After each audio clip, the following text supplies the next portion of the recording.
اردو میں ویڈیوز دیکھنے کے لیے ہمارے چینل اردو انفو کارنر کو سبسکرائب کریں۔ ہمارے چینل کو سبسکرائب کرنے کے لیے ویڈیو کے نیچے دیے گئے ریڈ کلر کے بٹن کو کلک کریں اور اس کے ساتھ بنے ہوئے بیل آئیکن کو بھی کلک کریں۔ اس پر کلک کرنے سے آپ کو ہماری ہر نئی آنے والی ویڈیو کی اپڈیٹ ملے گی اور آپ ہماری ویڈیوز دیکھ سکیں گے۔ Thanks for watching video. آج کا ہمارا ٹاپک ہے ذیابیطیز یا ڈائبٹک ہونے سے بچنے کے طریقے، یعنی آپ ایسی کیا چیزیں یا کیا طریقے اپنائیں کہ آپ خود کو ڈائبٹک ہونے سے بچا پائیں گے۔ تو اس ویڈیو میں آپ یہ سب کچھ جان پائیں گے۔ تو فرینڈ ویڈیو سٹارٹ کرتے ہیں۔ ذیابیطیز پوری دنیا میں ایک وبا کی طرح پھیل رہی ہے۔ اس بیماری کی دو قسمیں ہیں۔ پہلی قسم جو ہے وہ ذیابیطیز عموماً بچپن میں شروع ہوتی ہے اور فی الحال ڈاکٹر یہ نہیں جانتے کہ اسے کیسے روکا جا سکتا ہے۔ اس مضمون میں آج کے ٹاپک میں آپ ذیابیطیز کی دوسری قسم کے بارے میں جان سکیں گے۔ ذیابیطیز کے تقریباً 90% مریض اس دوسری قسم کا شکار ہوتے ہیں، یعنی موسٹلی لوگوں میں 90% لوگوں میں ڈائبٹک کی دوسری قسم ہوتی ہے۔ ماضی میں دیکھا گیا کہ ذیابیطیز کی دوسری قسم کا شکار صرف بڑے ہوتے تھے، لیکن حال ہی میں دیکھا گیا ہے کہ بچے بھی اس سے متاثر ہو رہے ہیں۔ ماہرین کا کہنا ہے کہ اس بیماری کے خطرے کو کسی حد تک کم کیا جا سکتا ہے۔ اس بیماری کے بارے میں کچھ معلومات حاصل کرنے سے آپ کو فائدہ ہو سکتا ہے۔ ذیابیطیز کو جسے عموماً شوگر بھی کہتے ہیں، ایک ایسی بیماری ہے جس میں خون کے اندر شکر یعنی گلوکوز کی مقدار بڑھ جاتی ہے۔ عموماً خون کے ذریعے شکر ان خلیوں تک پہنچتی ہے جنہیں توانائی کی ضرورت ہوتی ہے، لیکن ذیابیطیز میں یہ عمل صحیح طرح کام نہیں کرتا۔ اس وجہ سے جسم کے کچھ اعضاء کو نقصان پہنچتا ہے۔ اس کے علاوہ خون کی گردش میں خرابی پیدا ہوتی ہے، جس کی وجہ سے بعض صورتوں میں مریض کے پاؤں کا انگوٹھا، انگلیاں یا پورا پاؤں کاٹنا پڑتا ہے۔ یہ بھی آپ نے کامن چیزیں دیکھی ہوگی کہ موسٹلی جو ڈائبٹک لوگ ہیں ان میں یہ مسئلہ ہو جاتا ہے کہ ان کو جسم کے کسی بھی حصے سے ہاتھ دھونا پڑ سکتا ہے، پاؤں جس میں موسٹلی پاؤں کا انگوٹھا، انگلیاں یا پورا پاؤں تک کاٹنا پڑتا ہے۔ مریض اندھا ہو سکتا ہے یا اسے گردوں کی بیماری بھی ہو سکتی ہے۔ ذیابیطیز کے بہت سے مریض دل یا فالج کا دورہ پڑنے سے بھی مرتے ہیں، یعنی ان کو ڈائبٹک ہونے کے ساتھ ساتھ یہ مریض جو ہے وہ دل اور فالج کا بھی دورہ پڑنے سے مرتے ہیں۔ دوسری قسم جو ہے وہ ذیابیطیز کی ایک بڑی وجہ یعنی ٹائپ 2 میں جو ہے وہ ایک بڑی وجہ جسم میں بہت زیادہ چربی ہو سکتی ہے۔ ماہرین کا کہنا ہے کہ پیٹ اور کمر کے گرد بہت زیادہ چربی ہونے سے ذیابیطیز ہونے کا خطرہ بڑھ جاتا ہے، خاص طور پر لبلبے اور جگر میں چربی سے جسم میں گلوکوز پہنچنے کا عمل جو ہے وہ متاثر ہوتا ہے۔ لیکن آپ ذیابیطیز کے خطرے سے کیسے بچ سکتے ہیں؟ سوال یہ ہے آج کا کہ آپ کیسے بچیں۔ تو یہاں پہ کچھ ہیلتھ ٹپس ہیں جو آپ کریں گے تو یقیناً ڈائبٹک ہونے سے بچ پائیں گے۔ اگر آپ کو ذیابیطیز ہونے کا خطرہ ہے تو اپنی شوگر چیک کروائیں پہلے تو۔ دوسری قسم کی ذیابیطیز ہونے سے پہلے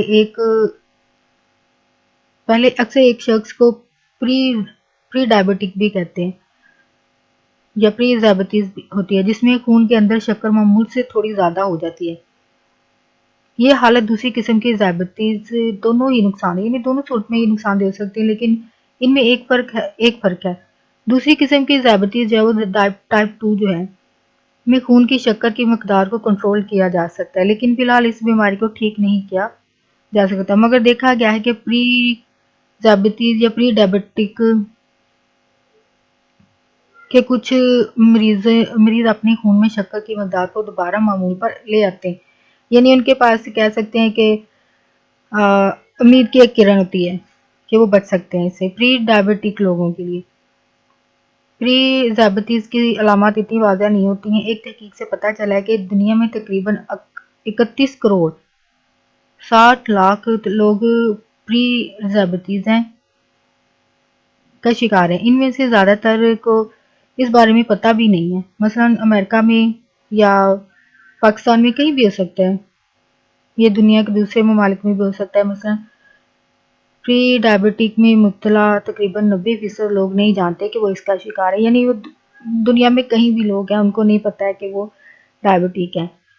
پری ذیابیطیز دوسری قسم کی ذیابیطیز کا خواہش تو بنتی ہی ہے، لیکن حال ہی میں دیکھا گیا کہ اس سے بھولنے کی بیماری کا خطرہ بھی بڑھ جاتا ہے۔ اگر آپ کا وزن زیادہ ہے، آپ جسمانی طور پر چست نہیں رہتے ہیں یا آپ کے خاندان میں کسی کو ذیابیطس ہے تو ہو سکتا ہے کہ آپ پری ذیابیطس کا شکار ہو چکے ہیں، یعنی کہ جینیٹکلی اگر موروثی طور پر ہے پیچھے آپ کے پیرنٹس میں تو آپ کو بھی ہو سکتی ہے، یعنی آپ بھی پری ذیابیطس میں شامل ہیں، اس لیے آپ خون کا ٹیسٹ کروائیں۔ نیکسٹ ہے صحت بخش غذا، یعنی اب ڈائٹ کا تو بہت ہی خیال ہے، یعنی اگر ضرورت نہیں انسان ضروری تو بیمار انسان ہی اپنی ڈائٹ کا خیال رکھے۔ اگر آپ نارمل ہیں، کسی بھی بیماری کا شکار نہیں ہے تو آپ کو بھی ڈائٹ کا خیال رکھنا چاہیے۔ ان مشوروں سے عمل کرنے کا آپ کو بہت فائدہ ہے۔ معمول سے کم کھانا کھائیں، ایسی مشروبات نہ پئیں جن میں بہت زیادہ چینی یا کاربن ڈائی آکسائڈ گیس ہو، ان کی بجائے پانی، چائے یا کافی پئیں۔ لیکن بہت بات جو دوسرے بوتلز وغیرہ وہ نہیں پینی چاہیے۔ سفید آٹے یا چاول کی بجائے اپنی خوراک میں خالص گندم، چاول اور پاستا استعمال کریں۔ بغیر چربی کا گوشت کھائیں۔ اس کے علاوہ مچھلی، خشک میوے، دالیں اور پھلیاں وغیرہ کھائیں۔ نیکسٹ ہے کہ ورزش کریں۔ ورزش کرنے سے آپ اپنے خون میں شکر کی مقدار کو کم کر سکتے ہیں اور اپنے وزن کو بھی بڑھنے سے روک سکتے ہیں۔ اس سلسلے میں ڈاکٹر سے مشورہ دیا ہے کہ ٹی وی دیکھنے کی بجائے آپ کچھ دیر ورزش کریں، یعنی ڈاکٹر وغیرہ کا یہ کہنا ہے کہ آپ ٹی وی دیکھنے کی بجائے کچھ دیر ورزش کریں، یا اس کا حل یہ بھی ہو سکتا ہے کہ آپ ٹی وی دیکھتے ہوئے واک کر لیں، ایکسرسائز کر لیں۔ یہ سچ ہے کہ اگر آپ کے خاندان میں ذیابیطس کی بیماری ہے چلی آ رہی ہے تو آپ کو بھی یہ بیماری ہو سکتی ہے، یعنی جینیٹکلی ہے تو آپ کو بھی ہو سکتی ہے، لیکن اپنے طرز زندگی میں اگر آپ کچھ تبدیلیاں کرنے سے آپ اس بیماری سے کسی حد تک ایک حد تک خود کو بچا سکتے ہیں۔ یعنی اگر ہم جینیٹکلی آ بھی رہی ہے تو آپ آلریڈی اس کے لیے تیار ہیں، یعنی خود کو ڈائٹ وغیرہ ایکسرسائز سے اس بیماری سے محفوظ کر سکتے ہیں۔